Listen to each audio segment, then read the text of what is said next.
अस्सलाम वालेकुम स्टूडेंट्स। आज जैसा कि आप लोगों को पता है कि हम लोग स्टार्ट करने लगे हैं थर्ड ऐसे आप लोगों की सेकेंड ईयर की बुक का एसेस वाली का। और टाइटल है आप लोगों के इस ऐसे का वाई बॉयज़ फेल इन कॉलेजेस और कॉलेज। तो यहाँ पर एक तो मैं आप लोगों को ये बता दूँ, यहाँ बॉयज़ से मुराद सिर्फ बॉयज़ नहीं है। इसको हम इस वर्ड को हम एज अ स्टूडेंट भी ट्रीट कर सकते हैं, क्योंकि इसमें बहुत सारी बातें ऐसी हैं जो कि जनरली जो है वो बॉयज़ और गर्ल्स दोनों पर ही अप्लाई हो सकती हैं with the exception of few one. तो इस लिहाज से हम कह सकते हैं कि ये एक बहुत ही इंफॉर्मेटिव ऐसे है। इसके राइटर का नाम है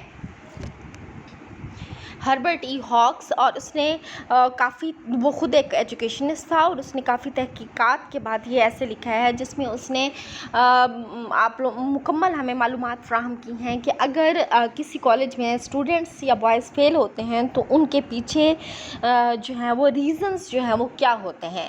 उसने सबसे पहले तो उसने ऐसे फेल होने वाले तलबा को मेनली जो है वो दो कैटेगरीज़ में तकसीम किया है। उसने कहा है कि जो फेल होने वाले स्टूडेंट्स या बॉयज़ हैं वो एक तो वो होते हैं, सिंपल अगर उनको तकसीम किया जाए तो दो मेन कैटेगरीज़ हैं। एक वो जो कि ट्राई करते हैं और सेकंड वो जो कि ट्राई ही नहीं करते, यानी the boys who try and the boys who do not try at all in their studies. तो इसमें फिर हम इसको डिटेल में पढ़ेंगे कि फ़र्दन के वो कौन सी बॉयज़ हैं जो ट्राई करते हैं, यानी पढ़ने की कोशिश भी करते हैं फिर भी नाकाम रहते हैं, उनकी नाकामी की वजूहात क्या हैं, और ये जो नाकामी की वजूहात हैं क्या इनका कोई इलाज भी है, यानी रेमेडी भी है या नहीं। ये कम्प्रिहेंसिव ऐसे है जिसमें राइटर ने ना सिर्फ रीज़न्स या फेलियर के रीज़न्स को पॉइंट आउट किया है, साथ ही उसने इसमें सल्यूशन भी बताए हैं कि ये जो फेल होने वाले तलबात हैं, यानी जैसे मैंने आपको कहा है सब पे अप्लाई हो सकता है। तो इनमें ये फेलियर की जो रेशो है इसको कैसे कम किया जा सकता है, तो इसको हम वन बाय वन पढ़ते हैं। तो सबसे पहले सिनोनिम से हम स्टार्ट करेंगे। तो फर्स्ट पैराग्राफ के जो हैं सिनोनिम्स वो हैं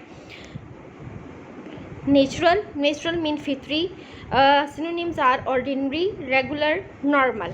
Next word is academic mean तालीमी, meaning है scholastic, educational, erudite, theoretical. Next word is boundary कहते हैं हद को, limit, border और confines. Next word is career mean दौर या पेशा, history, era, time, duration, life work और calling. Next word is attempt mean कोशिश करना, effort, struggle, endure, experiment, venture, undertake और strive. Next word is native mean पैदाइशी, meanings हैं inborn, innate, inbred, indigenous, inherent, ingrained, intrinsic, instinctive और natural.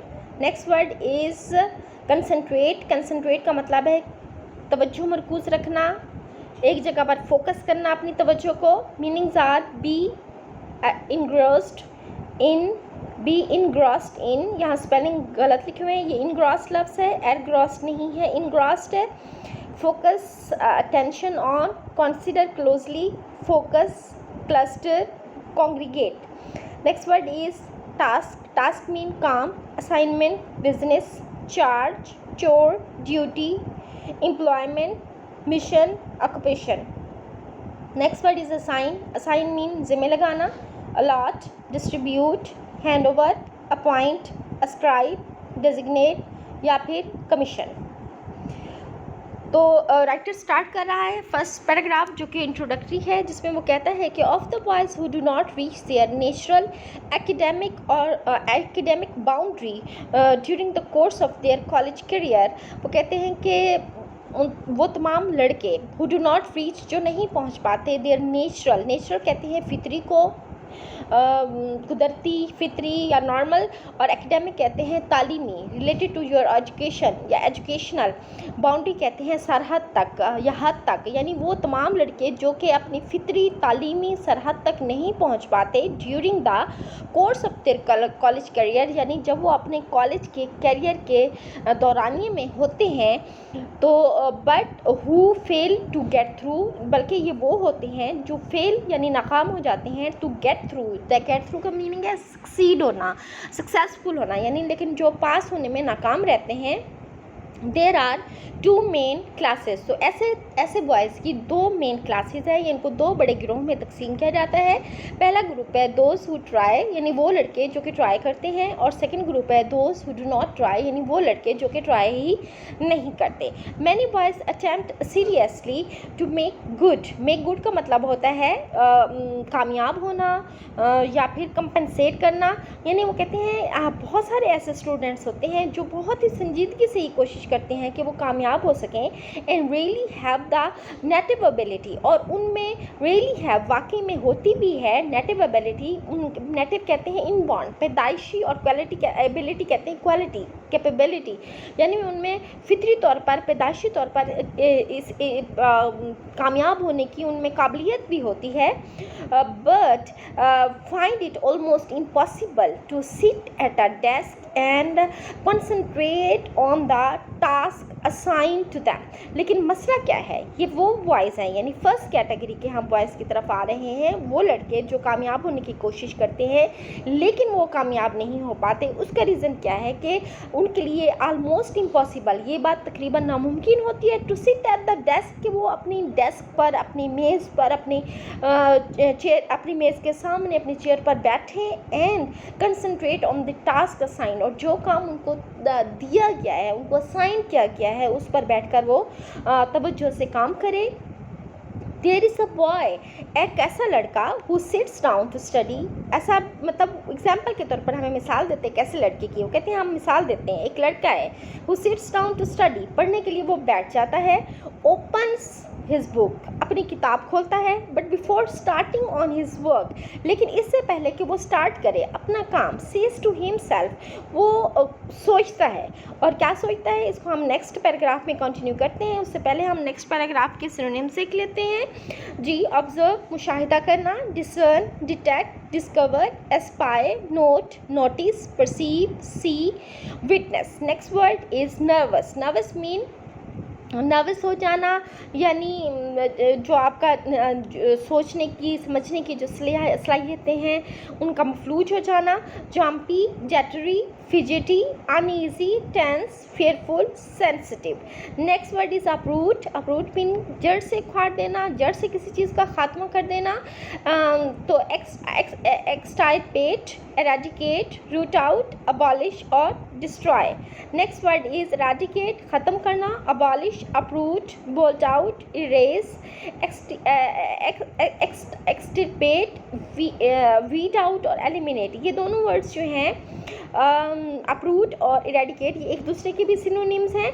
Next है cultivate. Cultivate पैदा करना, develop, civilise, pursue, foster, advance और चेरिश। नेक्स्ट वर्ड पॉइस होता है। Poise is very important word. Poise का मतलब है तवाज़ुन करना, balance, equilibrium, composure, bearing, coolness. Next is dignity. Next word is calm. Calm means सुकून। मीनिंग्स हैं balmy, mild, pacific, peaceful. Next word smother. Smother is also very important word. Smother कहते हैं किस गला घूंटना, ख़त्म करना, हलाक करना। Choke, snuff, stifle, strangle, suffocate, extinguish, conceal या child. Next word is fidget. Fidget is also very important word. Fidget का मतलब है तिल मिलाना, चुलबुलाना। मीनिंग्स है टूस, स्क्विरम, ट्वीच या फिर ट्विडल। जी, हम बात कर रहे थे लड़के की, कैसे लड़के की एग्जाम्पल दे रहे थे जो पढ़ने की कोशिश करता है, स्टडी करने के लिए अपने डेस्क पर भी बैठता है, ओपन हिज बुक्स, अपनी किताबें भी खोलता है, तो उसके बाद उसके साथ क्या होता है, वो क्यों नहीं स्टडी कर पाता। तो लेट्स कंटिन्यू इट। तो इसमें वो कहता है कि आई थिंक, वो क्या सोचता है, वो ये सोचता है that I think that I had better sharpen my pencil, यानी किताब खोलने के बाद उसको ध्यान आता है कि मेरी जो पेंसिल्स हैं वो मेरे ख्याल में मैं उनको शार्प कर लूँ, उनको मैं तराश लूँ, यानी उसको एकदम से अपनी पेंसिलें तराशने का ख्याल आ जाता है। इट नीड्स इट बैडली, क्योंकि वो ये सोचता है कि उसकी पेंसिलों को तराशने की अशद ज़रूरत है। बैडली मीन बिटरली, अशद। And when he has sharpen it, और जब वो अपनी पेंसिल को शार्प कर लेता है, किसी एक पेंसिल को, तो he observe that all his pencils need sharpening, तो वो मज़ीद देखता है कि नहीं, एक पेंसिल क्या, सारी पेंसिल्स को ही शार्प करने की ज़रूरत है, तो वो बाकी भी पेंसिलों को तराशना शुरू कर देता है। एंड सो ऑन, और इस तरीके से until his time is gone, उसके पढ़ने का सारा टाइम गुजर जाता है। नथिंग हैज़ बीन डन, और किसी किस्म की कोई पढ़ाई नहीं हो पाती। सच नर्वस हैबिट्स, इनको राइटर इस चीज़ को, यानी इस तरह की आदत को, ये उसने एज एन एग्जाम्पल हमारे सामने पुट किया है। ये इसके अलावा भी बहुत सारी आदतें होती हैं नर्वस हैबिट्स में जो शुमार होती हैं। मिसाल के तौर पर पढ़ने के टाइम आपको मोबाइल का ख्याल आ जाना, पढ़ने के टाइम आपको कोई ड्रामा याद आ जाना, पढ़ने के टाइम आपको कोई इस तरह की ऐसी बातें जो कि आपकी अटेंशन को डाइवर्ट कर सके, तो ये सारी उसमें शुमार होती हैं। तो इस तरीके से सच नर्वस हैबिट्स, जितनी भी ये नर्वस हैबिट्स होती हैं, जिनको असाबी आदतें या तशवीशनाक आदतें भी कहते हैं, क्योंकि ये आपके नर्वस सिस्टम के साथ मुंसलिक होती हैं, are not easy to uproot, इनको ख़त्म करना आसान नहीं होता। और क्यों आसान नहीं होता, राइटर इसकी भी रीज़न बता रहा है। वो कहते हैं कि दीज नर्वस, क्योंकि and so far as I can see कि not be eradicated by anyone but the boy himself, यानी इसकी आसान क्यों नहीं होता इसको अपरूट करना, क्योंकि राइटर कहता है कि उसके नज़दीक ये आदत कोई भी और शख्स ख़त्म नहीं कर सकता सवाए उस बॉय के, सवाए उस स्टूडेंट के जिसको ये मसला हो। Others can see the difficulty, दूसरे लोग सिर्फ मसले को, दुश्वारी को देखते हैं, पॉइंट आउट करते हैं, but boy must take himself by the collar, लेकिन ये खुद लड़का है जो कि take himself by the collar का मतलब है, यानी वो अपने आप का एहतसाब करे, खुद एहतसाबी करे। And make himself cultivate a poised, और अपने अंदर कल्टिवेट मीन पैदा करे, अ पॉइस का मतलब है एक कामनेस, एक जहनी आसूदगी, एक बैलेंस पैदा करे। एंड कामनेस, और अपनी जो जहनी सतह है उसको पुरसकून रखे। दैट स्मूदर सफिजेट, जो कि इस तरह की अंदर, जो उसके अंदर बेचैनी पैदा होती है कि मैं ये काम कर लूँ तो मैं वो काम कर लूँ, और पढ़ाई की तरफ से उसका ध्यान हट जाता है, तो इस तरह की बेचैनी को वो ख़ात्मा कर सके, यानी कंट्रोल। स्मूदर्स मीन कंट्रोल, वो कंट्रोल कर सके, ख़त्म कर सके। द फिजिट का मतलब है अपनी इस बेचैनी का। Until he does this, जब तक कि वो ये करता है he does not really try, यानी जब तक वो ये वाला काम कर नहीं लेता, इसका मतलब है वो हकीकत में पढ़ने की कोशिश नहीं करता। Although, जबकि वो ये थिंग्स, वो समझ रहा होता है कि he is trying, कि वो पढ़ रहा है, वो कोशिश कर रहा है। And often spends more time in the presence of an open book, और अक्सर ये है कि खुली किताब की मौजूदगी में कितना टाइम वो गुजार देता है। Then many a boy, उन लड़कों की निस्बत जो कि इक्वल एबिलिटी, जो कि उसके बराबर की सलाहियत रखते हैं, and who does good work, और वो इससे भी कम टाइम में अच्छा काम कर लेते हैं। तो ये था, यानी ये फर्स्ट है नर्वस हैबिट्स, जो उन उस कैटेगरी में आता है कि जो लड़के कोशिश करते हैं लेकिन अपनी अंदरूनी बेचैनी की वजह से मुख्तलिफ और कामों की तरफ डिवर्ट होते हैं, और वो काम नहीं कर पाते। और इसका सलूशन किस में पोशीदा है, इसका सलूशन है कि वो लड़का खुद अपनी इस बेचैनी पर काबू पाने की कोशिश करे, और अपने इस प्रॉब्लम को खुद सॉल्व करे, अपने अंदर एक कंपोजर पैदा करे, एक कामनेस पैदा करे, और अपनी इस अंदर की बेचैनी का ख़ात्मा करे, ताकि वो कंसंट्रेशन के साथ पढ़ सके और कामयाब हो सके। नेक्स्ट सिनोनिम आप देखें, नेक्स्ट है कॉज मीन वजह, origin, source, principle, element, heaven, base, basic, foundation, reason, motive, rational. Next word mistaken mean गलत, erroneous, fallacious, false, faulty, incorrect, inappropriate. Next word is ambition mean ख्वाहिश, aspiration, avidity, desire, eagerness, yearning, zeal, hope, objective, purpose. Next word is distinction. Distinction mean imtiyaz, discernment, discrimination, penetration, perception, contrast, distinctiveness. Next word is mapped out. mapped out का मतलब है बनाया गया, chalked out, framed, settled, agreed, fixed, thought out or planned. Next word is warm. Next word is warm. Warm means sakht, bitter, adverse, fierce or pungent. Next word is certain. Certain mean yaqeen. Meanings हैं show, confident, convinced, positive, assured, ascertain, conclusive और क्या है irrefutable, known. Next word is intent, इरादा करना, purpose, plan, aim, determine, design, destine. Next word long and short, lube lubab, खुलासा, substance, summary, essence, gist. Next word है run counter to, यानी किसी चीज़ के खिलाफ चले जाना, go against. जी, हमने फर्स्ट पॉइंट को पढ़ लिया and the first point was first reason of failure was nervous habits among the students, और उसका हमने फिर रेमेडी भी साथ पढ़ी, सोल्यूशन भी साथ पढ़ा. अब नेक्स्ट है failure due to parents ambition या पेरेंट्स विशेस, यानी कुछ ऐसे भी स्टूडेंट्स होते हैं, बल्कि बहुत सारे ऐसे स्टूडेंट्स होते हैं जो पैदा होते हैं और उनके माँ बाप में ये ख्वाहिश पैदा होती है कि मेरा बच्चा डॉक्टर बनेगा, मेरा बच्चा इंजीनियर बनेगा, मेरा बच्चा पायलट बनेगा, मेरा बच्चा फौज में जाएगा, और बच्चा डॉक्टर बनने की बजाय एक्टर बनना चाहता है, बिजनेसमैन बनना चाहता है, वकील बनना चाहता है.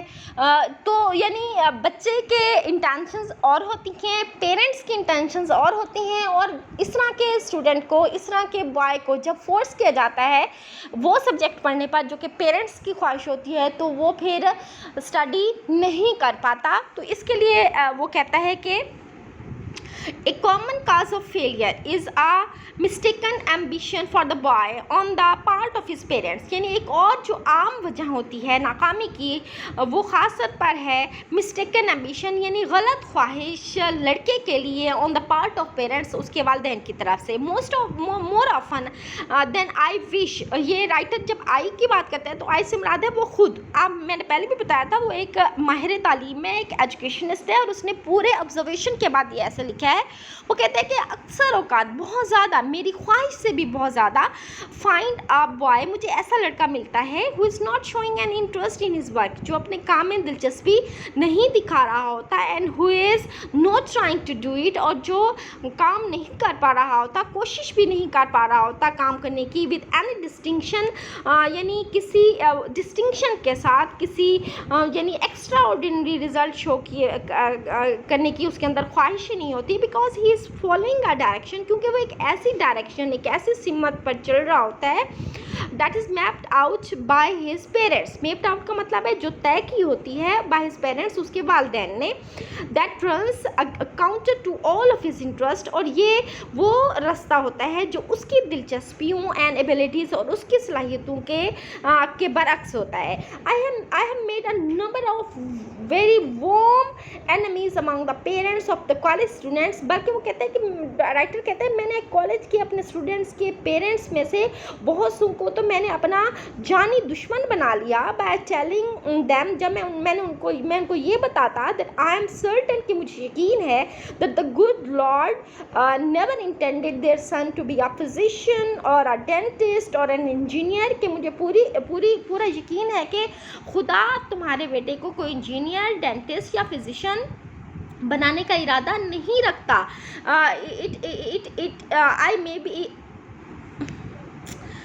It may B that the boy has ability enough, यानी ऐसा नहीं है, ऐसा भी है कि उसके अंदर लड़के में इतनी सलाहियत होती है कि to any one of this thing, कि वो इनमें से कुछ भी चाहे तो वो बन सकता है. But long and short of it is that. लेकिन वो कहते हैं खुलासा सारी बात का ये है कि he does not want to be, कि वो ये बनना नहीं चाहता।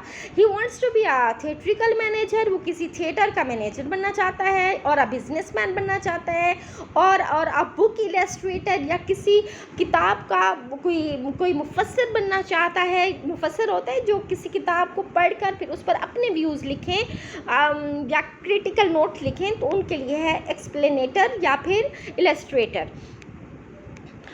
नेक्स्ट इज अनरीजनेबल मीन नामुनासिब, immoderate, excessive, exorbitant, extravagant, unfair, unjust.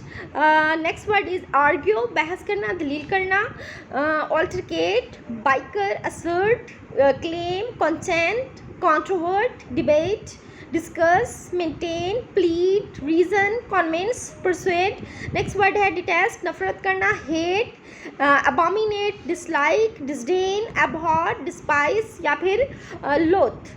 तो it may be unreasonable for the boy to turn his back on a fine opening in the dental profession in the favour of a business. वो कहते हैं बज़ाहिर देखा जाए तो लड़का एक नहायत ही अहमकाना किस्म का फ़ैसला कर रहा है कि वो मुंह मोड़ रहा होता है एक ऐसे पेशे से जिसमें उसका शानदार आगाज़ हो सकता है, जैसे कि डेंटल के प्रोफेशन में या डॉक्टरी के प्रोफेशन में। किसकी फेवर में? बिज़नेस की फेवर में। यानी ज़ाहिर है बिज़नेस कभी आगाज़ में तो कामयाब नहीं हो सकता, लेकिन एक डॉक्टर शुरू से ही कामयाब करियर का आगाज़ कर सकता है। But reason can not control all of these matters. लेकिन वो कहता है राइटर के अब हर चीज़ अकल दानिश से भी कंट्रोल नहीं होती, सारे मामलात में अकल की ज़रूरत भी नहीं होती। As a well argued with a person that he ought to like onions when he detests them। ये तो बिल्कुल वैसी बात है कि हम दलील दें एक शख्स के सामने कि तुम ज़रूर अनियन खाओ, प्याज खाओ, जबकि उसको प्याज खाने से नफ़रत हो और हम उसको ज़बरदस्ती प्याज खाने पर मजबूर करें।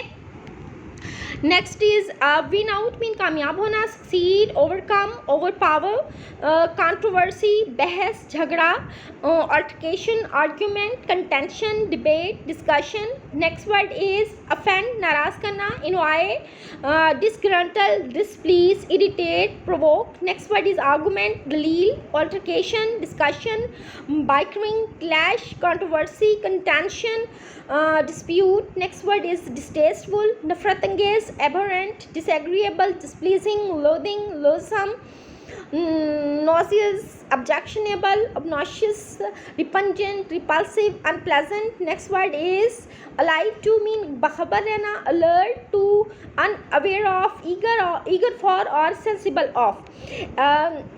As a general thing the boy wins out in such controversies. वो कहते हैं अमूमी तौर पर फिर ये भी देखा गया है कि इस तरह की कंट्रोवर्सीज़ में या इस तरह के तनाज़ात या इख्तलाफात में लड़का जीत जाता है। एंड ही शुड, और उसको जीतना भी चाहिए। आल्सो बी इट सेड, और ये भी कहा जा सकता है दैट द पेरेंट्स हुम I have offended usually comes around after a term of years and tells me that his son was right. और अक्सर वो कहते हैं ऐसा हुआ है कि बहुत अरसे के बाद ऐसे किसी पेरेंट को जिसको मैंने पहले उसकी बेटी की वजह से नाराज़ किया होता है, वो मेरे पास काफ़ी अर्से के बाद आते हैं और मुझे कहते हैं कि आप सही थे and that he is thankful to me. और ये भी कि वो मेरा शुक्रगुजार है for taking the part of the boy, कि मैंने उसके लड़के को सपोर्ट किया इन द आर्गूमेंट, इस तनाज़े में। If such a boy fail, अगर ऐसा लड़का नाकाम होता है, it is because he can not bring himself to try. इसकी वजह ये है कि वो कोशिश भी नहीं करता टू डू द वर्क, काम करने की, that is distasteful to him, क्योंकि ये काम उसके ज़ौक़ के ख़िलाफ़ होता है। And that he feels is leading him in the wrong direction, क्योंकि वो ये सोचता है कि ये जो फील्ड है ये उसको गलत तरफ ले जाएगी। और if the college is alive to its work of advice, इस सिलसिले में बेहतर जो काम रोल प्ले कर सकते हैं वो खुद कॉलेज है। कॉलेज से मुराद कॉलेज की अथॉरिटीज़, कॉलेज के टीचर्स, कि वो इस सिलसिले में अपने स्टूडेंट्स को एडवाइस करें। In such cases are caught before the failure is complete, क्योंकि ऐसे जितने भी केसेस हैं कोशिश यही होनी चाहिए कि नाकामी मुकम्मल होने से पहले इनको रोक लिया जाए। तो ये थे बच्चे 2 पॉइंट्स जो आज हमने पढ़े हैं, जिसमें रीज़न्स बताई गई थी फेल होने की और साथ में उनका सलूशन भी बताया गया था। अल्लाह हाफिज़।